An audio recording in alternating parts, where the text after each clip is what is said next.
Got Brad Parker in today. Okay. A little bit different because he is not just your kind of average online coach. I'll let him explain. But you have started up a new business called Melior. Yeah. Right. Which is more of, I think you're still a PT, right? You still use a PT on the side, so you've still got the nutrition, the coaching side of stuff. Yeah. But you've kind of gone on a bit of a slight niche, different path. Yeah. Do you want to go and explain what it is that you're doing? Yeah. So, well, I'll go back to the start really. When I was younger, I had a little bit of a breakdown, and I just realised how powerful the mind is, and I learned to come out of it in a certain way, and then. So I got into personal training, the online nutrition, and then my real passion is I just want to help and change people's lives as much as possible. Whether it's to prevent going through what I did or helping people come out of it, or people that already succeed in life, I just want to take them to the next level. Yeah. So yeah, I'll come up with Melior. It means in pursuit for the better in Latin. So in a nutshell, that's all I want to do is just make sure all of my clients just pursue the best life possible that they can get. And yeah, it's starting well, it's good. And I enjoy it. I get to wake up every day and know that I'm giving something back. I mean, obviously, we started talking, 2-3 weeks ago, something along those lines? Yeah.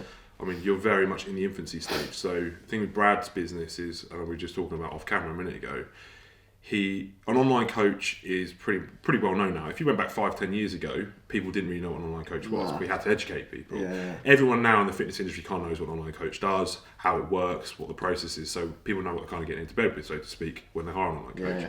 The difference with Brad is, and what we've got to, and we'll talk a little bit about today, because obviously this is going to be a bit of a strategy session as well, that I do with him, is he has to educate people on what a life coach is, how it works, how it's going to benefit them more importantly, because I know you deal with clients that are going through quite a lot of turmoil. Yeah. It's slightly more, it's a very different scenario to someone that's a bit uncomfortable with the way they look, or like trying to get ready for their summer holiday, or compete for a show. Yeah. You're taking people that, like, I know you've talked about people who've lost babies, had drug problems, Yeah. like are in the deepest states of depression, and also then selling to someone in that state is difficult as well, because obviously for them money's probably hard, they're in a negative headspace, and is this guy really going to help me? So we've got to validate you, we've got to show people that through your experiences and the stuff you've been through, because I know you've had quite a crazy life. You've had it, and from that you've learned what it is that you're now going to implement for other people. I know you're already helping people. You've already had good success. You've got a successful podcast which is growing. What is that, by the way? Just breaking the cycle. So every couple of weeks I get guests on that they're not success stories.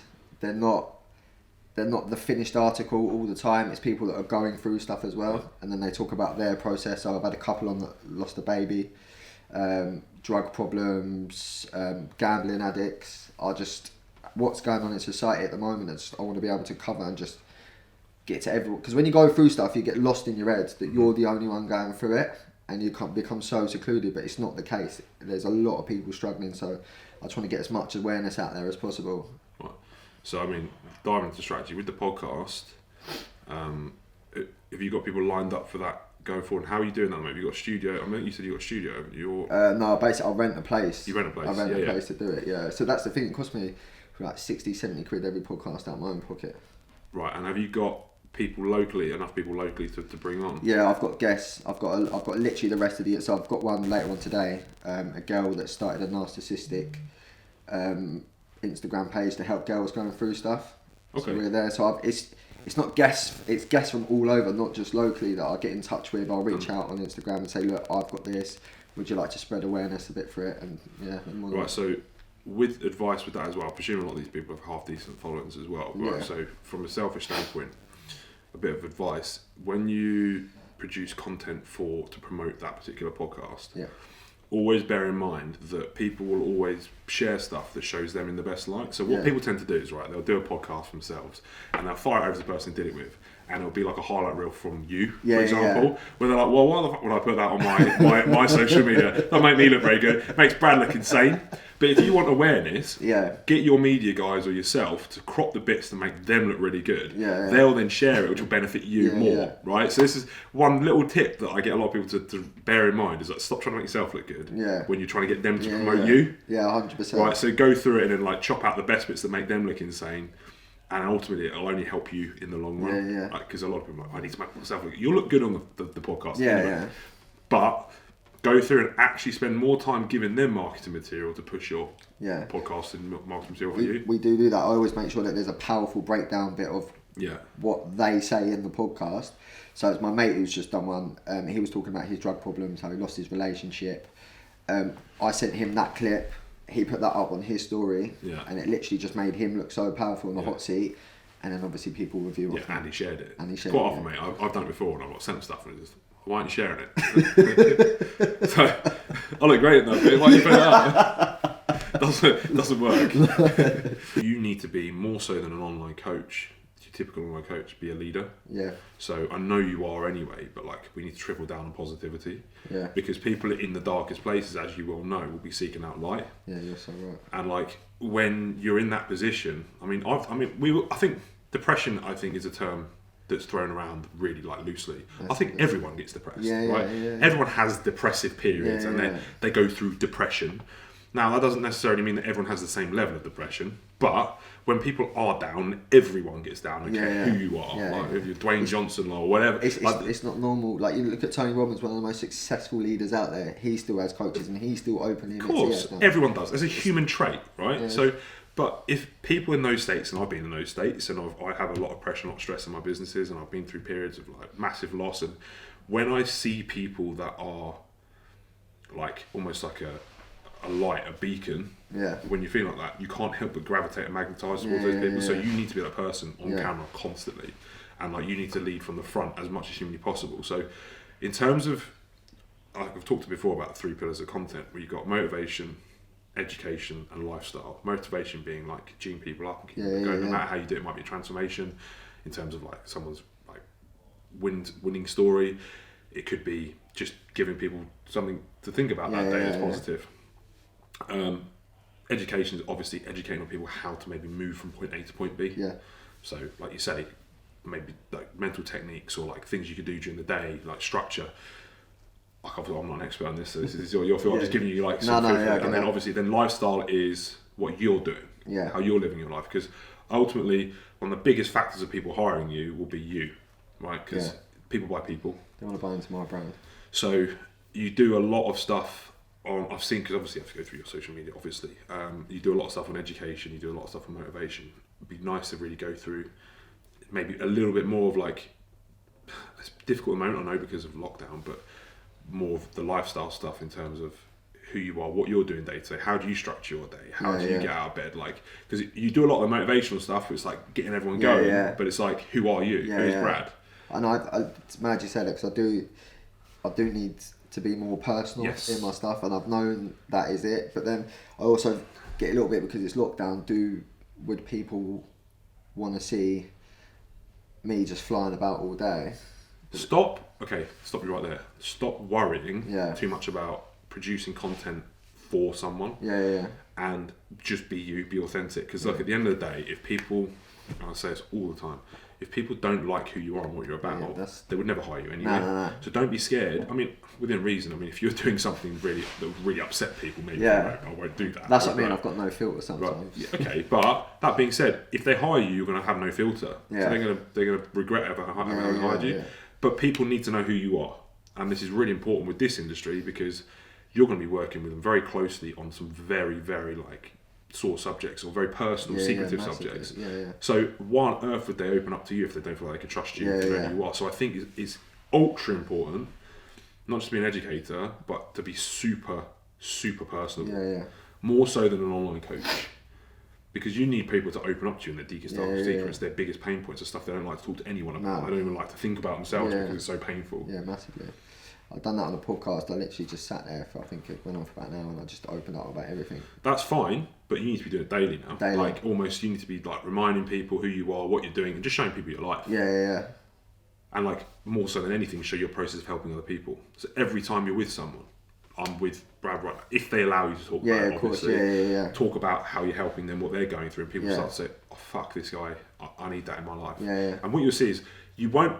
I think with unlike online coaching, where it'd probably be easier to get the leads, you're going to see a little bit more of a nurturing process going on where you're going to get a lot of attention, you're getting a lot of interaction, but it might take a while for these people to build up the courage to actually reach out to you. Yeah, it's a massive, because you're taking their mind into, I'm taking their mind into my hands. Yeah.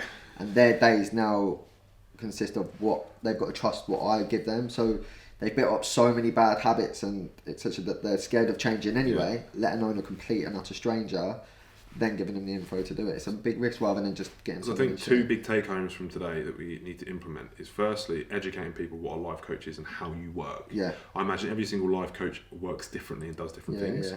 So, but we need to show how you do it so people can really understand what they're paying for. Yeah. That's, right? Yeah.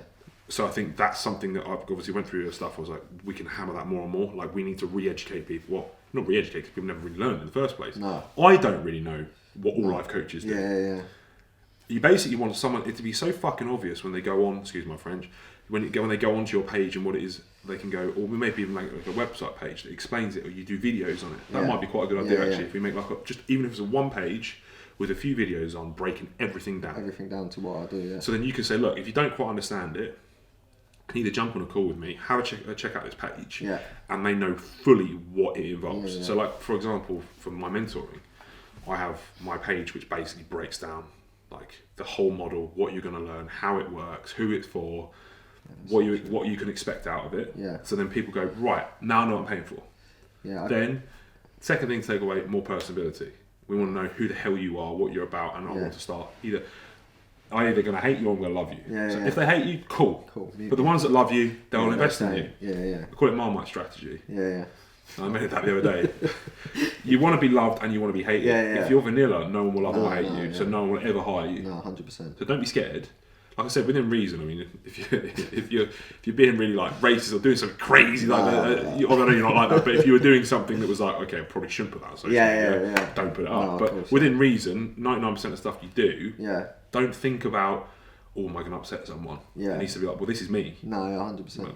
Either love it or like Marmite. Either love it or hate it. If the people that don't like it just makes way. Everything. If I do mine myself, everything will attract to me and who I am. To be the right people. Yeah, exactly. Your energy will attract the same energy. Yeah, and I'm a big believer in that. Yeah. And I see it time and time again. The coaches that I deal with that go too vanilla, don't push their own personal stuff hard enough, aren't Marmite enough, go nowhere. They never get heard, they never get seen, they never get loved, and no one buys off of them.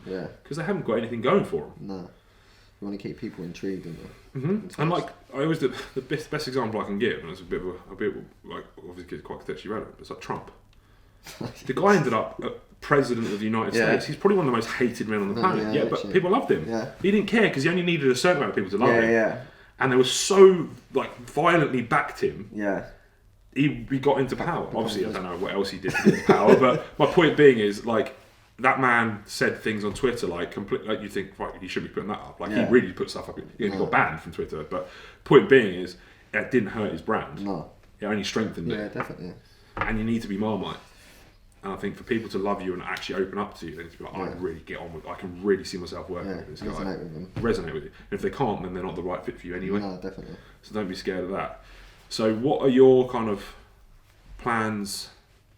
Over the next couple, because obviously you announced it about 2 weeks ago. About 2 weeks ago, yeah. And I sent you the task of like the DMs and stuff like that. Yeah. What are you struggling with that the most? I remember you said that obviously you're getting a lot of engagement. Yeah. But it's like getting the. I think I was thinking on the drive on the way up here. It's just I've gone into a market where not many people are educated, and I know I haven't put enough content out there about what a life coach actually does. Because I guess this is literally within the first 2 weeks, I've just got excited. I'm enjoying everything, but then it's not getting carried away. It's just obviously it's all learning. Right. Okay. So stories. Yeah. Do you know? So I know I've told you about call to action. But like I think let's take away the sales for a little bit. Yeah. Right. Let's because I think we need to slow it down a little bit because I may have like what I've done is I've tested the waters with you and said right, let's go out and see if we can sell it. The feedback we've got is people aren't educated enough yet. So rather than like stories to try and push the sale, it's stories about education. Talk a little bit. Do you know what you could do a poll? Do you know what a life coach does? Yes or no? No. Okay. Dive into the DMs. So if they say no, you go in and explain it. You make that little web page or at least a video series or something you send over to them. So look, this is what they do, just to let you know. Yeah. Don't need to do anything more than that. No. Are you struggling with anything right now? See if you can help them.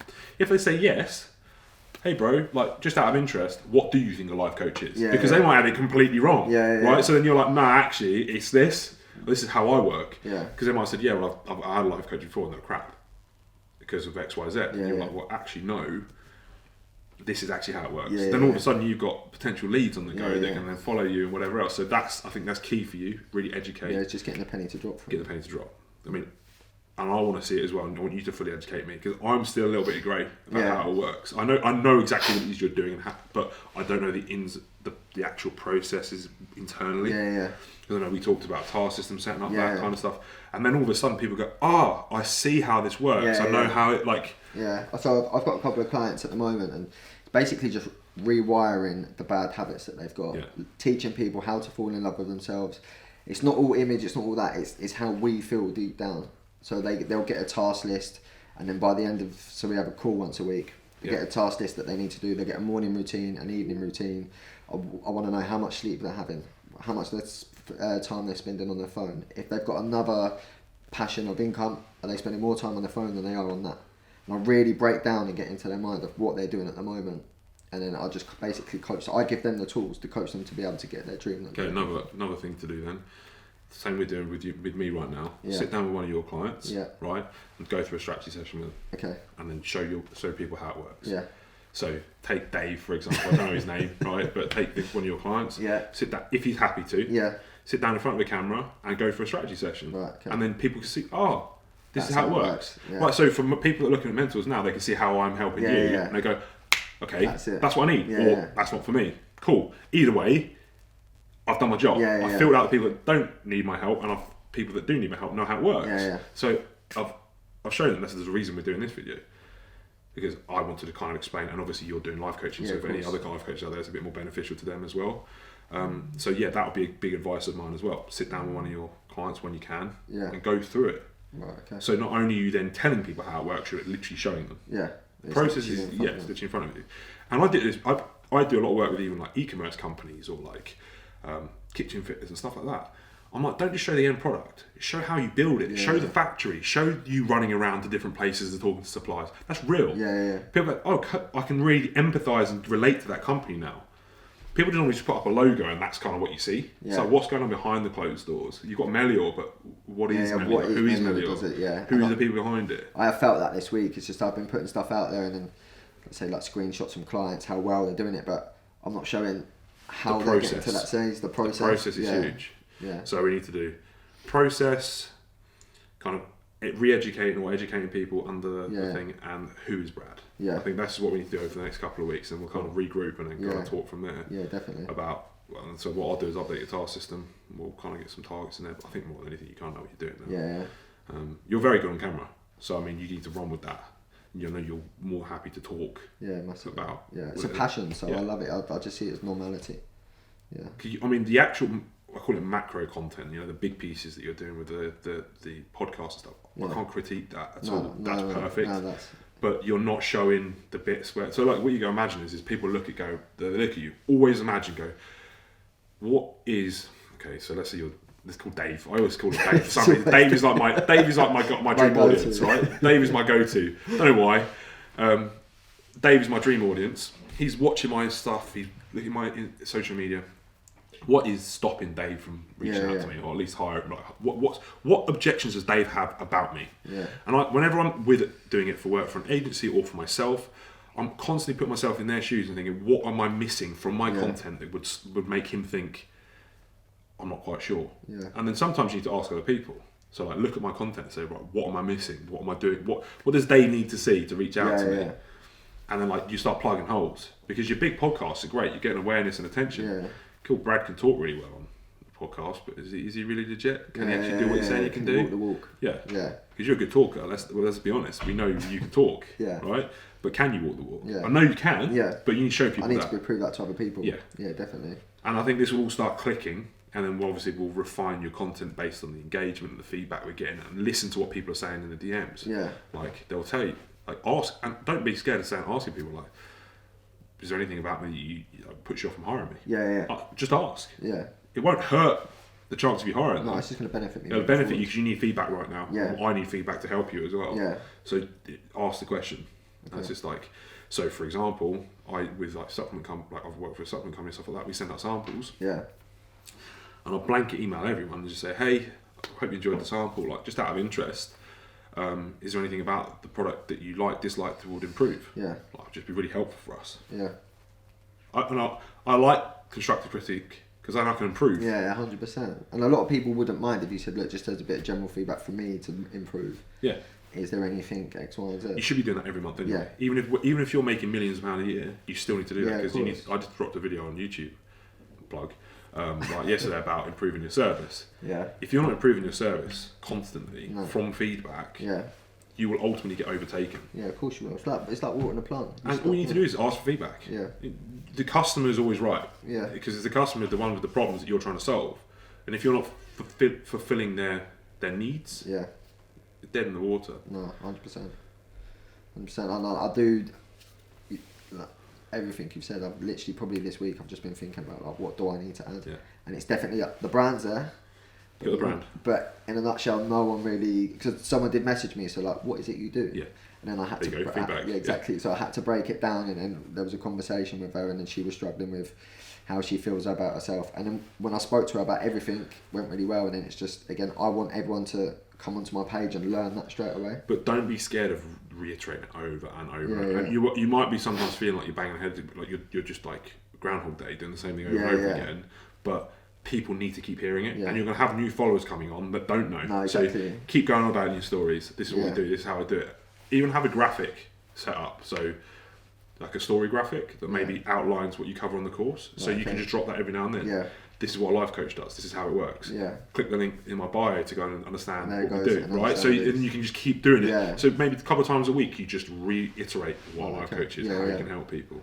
Yeah, because it is. I mean, when if you're like your normal online coach that does nutrition, sort of self-explanatory. Yeah. But with this, it's new. It's completely. I mean, I think life coaches have only ever been known in like given to people that are quite top in business, and they take. In 10 years' time, there'll be loads. Yeah, massive. You're starting up you're basically paving the way for new ones. Yeah, but you've got to figure this out, and I'll help you figure it out. Yeah. I think I am probably, from what I've done the research, probably one of the youngest people trying to do what I'm doing. Well, make it one of the best. Yeah, it's going to be 100%.